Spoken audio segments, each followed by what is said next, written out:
Muscle cars of the 60s and 70s were defined by their primitive build quality, barge-like handling, and howling V8s. But what if you want an old school muscle car without any of the drawbacks of an old school muscle car? You get this.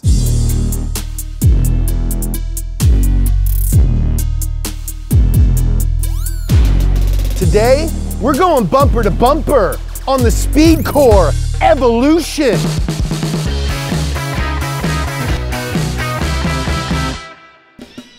It might look like a 1970 Dodge Charger, but it's not. Not even a little bit. The only thing this car shares with the original Charger is the looks. It doesn't share any sheet metal. The body is all carbon fiber and it's beautiful. It doesn't even sit on the same pan. Underneath the car, Speedkore designed a custom ladder frame from steel. They used 4 pieces of 6061 aluminum to build the custom floor pan. They could have used ready-made reproduction sheet metal, but that would have been too easy. The oil and fuel lines are mounted inside of the frame rails because the guys at Speedkore are badass. Muscle cars of old were good for straight lines and that was about it. Not so with the Evolution. Up front, the suspension geometry is modeled after the C6 Corvette, a car known for its handling. And in the back, it has a 4-link rear end. This is a huge upgrade over the stock leaf springs, which are better suited for trucks, not anything you plan on taking around the tourneys. Penske racing coilovers handle all the bumps and lumps. Does Penske sound familiar? Penske. Penske. Penske. Team Penske. Oh yeah, they're only one of the most prolific and dominant racing teams in US history. This is a muscle car with suspension inspired by Indy and NASCAR racing. That's American as me. The Evolution has torsion sway bars both in the front and in the back, which drastically reduces body roll.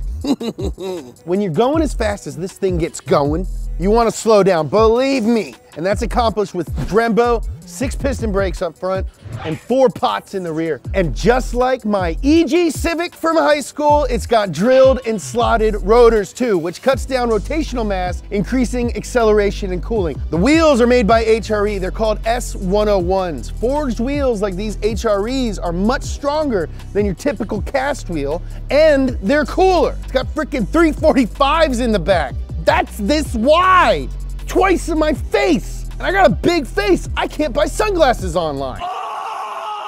Why would any car need tires twice as wide as my face? That's because the motor is one of the buffest horses I have ever come across. Let's go look at it. Speedkore didn't go for the typical 426 Hemi or atypical LS. No, they are a company of discerning taste. They chose one of the most powerful production engines ever. The Evolution is powered by a demon. Yes, the same engine from the Hellcat Red Eye. Even though this car isn't technically a Dodge, it's still got the soul of a Dodge tucked inside of it. To get more power, Speedkore made some big changes. They installed new fuel injectors, engineered a custom intake. They 3D printed this shit right here. This is literally what they do at NASA. My friend does it. Hi, Chad. And on top of that, they installed a smaller pulley on the supercharger, which makes it spin faster, pulling in more air boys and producing more boost. And more boost means more power. Lightning! This is one of the cleanest engine bays I have ever seen, and I grew up in early to mid 2000s Volkswagen culture, where shaved bays were all the rage. It's really a sight to behold. Roll that sweet, sweet B-roll. Wow. Is that a wire? Nope. There's a little bit more of that champagne bright work. Speedkore, you outdid yourself. Damn, this car's got its own logo. Speedkore also worked with Diablo Sport to tune the Dodge ECU, which was a very cool ECU out of the box, literally. To see me take it out of the box, check out this episode right here where I unbox the Demon Crate. Those tweaks result in an astounding 966 horsepower at the rear wheels, which is 128 more than just a plain old regular old super limited edition most powerful production V8 ever Demon. But Speedkore didn't stop there. Speedkore decided to install a dry sump system, but there was a problem. Nobody makes a dry sump system for the Demon. So Speedkore built their own. Okay, quick explainer. A dry sump system stores the oil in a tank separate from the engine, pumping it in and out. This eliminates the need for an oil pan. So instead of being on the bottom of the engine, the oil reserve on this car lives in the trunk, and there's 2 lines that go through the frame to keep things clean, because being clean is a theme of this build. It's not even a build, it's a car. It's a whole car. They made a car. The engine also sits really far back in the engine bay. It's almost behind the front wheels, and that really helps keep the car balanced. It's called weight distribution. Google it. You know who buys these super high dollar muscle cars? Rich guys. And what do rich guys love? Being comfortable. So let's go slip into something a little bit more comfortable than this freaking stool.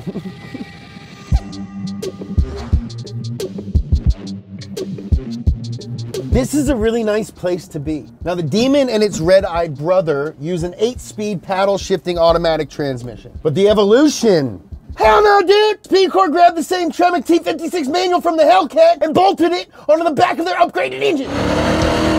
I can't imagine the focus it must take to get all of your limbs to work together to shift, steer, clutch, and gas this thing with its 966 horsepower. You'd have to be like Danny Carey to do something like that. Even though the Evolution looks like it came from the future, it feels like the past from the driver's seat. It's like Star Wars. It's like this weird future's past. Even the door handles are cool. You open them like you're shooting a freaking missile out of a fighter jet.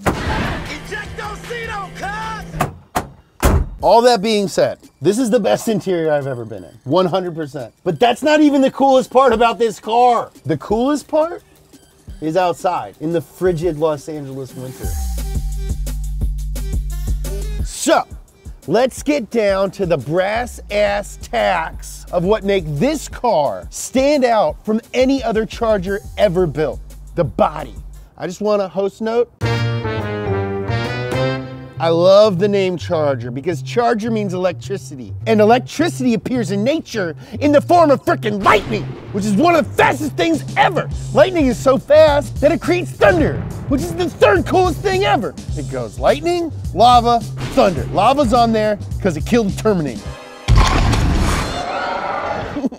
Speedkore used lasers, the 4th coolest thing ever, to scan a 1970 Charger to ensure that every measurement was absolutely perfect. Lasers don't lie. They're just like hips. Once getting the measurements, Speedkore made molds and laid in the carbon fiber. The result is a perfect replica of an OEM fender made with the same carbon Boeing uses on the 787. That's a big plane. Speedkore didn't use any old carbon. No, that's not their style. Are you guys listening? They used what is called pre-impregnated carbon fiber. It sounds very funny. I'm trying very hard not to laugh at it. Normal carbon fiber is laid out and then brushed with resin. That's what makes it stiff. Also a very funny word. But PREPREG carbon is frozen, literally, when Speedkore gets it, with the resin already in there. The sheets have to thaw out before they get laid into the mold. The carbon is then baked and pressurized in an autoclave where the resin melts. After the parts come out of the clave, they are stronger and way lighter than steel. You guys have probably noticed that Speedkore didn't even paint this car because no doy. It looks so sick. We have a great crew here at Donut and they're doing their best to light it and shoot it, but in person, it looks like a freaking water moccasin. And if you don't know what a water moccasin is, it's the scariest thing in Florida. And Florida is full of scary things. This piece right here is one single absolute unit that goes all the way to the front of the car and is bonded to the roof with a bonding agent, which is an agent that is used to bond. This is the same technique used in gajillion-dollar supercars, like the McLaren Senna, which we did an episode on. You can check it out right here. And just like the original Charger, they maintained the headlights in the hood. So when you turn on your turn signals, you know it. But they made their own bezel, which is kind of concave, and just like everything else on this car, absolutely beautiful. They tucked the exhaust tips into the bumper. They thought of literally everything. The Evolution was built as a proof of concept. Speedkore's plan is to branch out from Chargers and start making carbon fiber parts for Camaros and Mustangs or whatever people ask them to do. If there's a market, they'll do it. The Speedkore Evolution might be the most advanced muscle car ever built. People might be skeptical of Detroit iron without any iron in it, but this car is proof that the technology of today can be used to save what we love from yesteryear. Which is why I'd like to announce that I am building a time machine so that I can go back in time and get me a dinosaur. Thanks for watching Bumper to Bumper. Every Tuesday, this show will be on Donut until the day I die. Up to Speed is still every Thursday until after the day I die. If you like this show, hit that like button, hit the subscribe button. It really helps us out. It allows us to keep making videos for you dudes. Let me know what cars you want us to cover down in the comments. Watch these other Donut videos. I love you.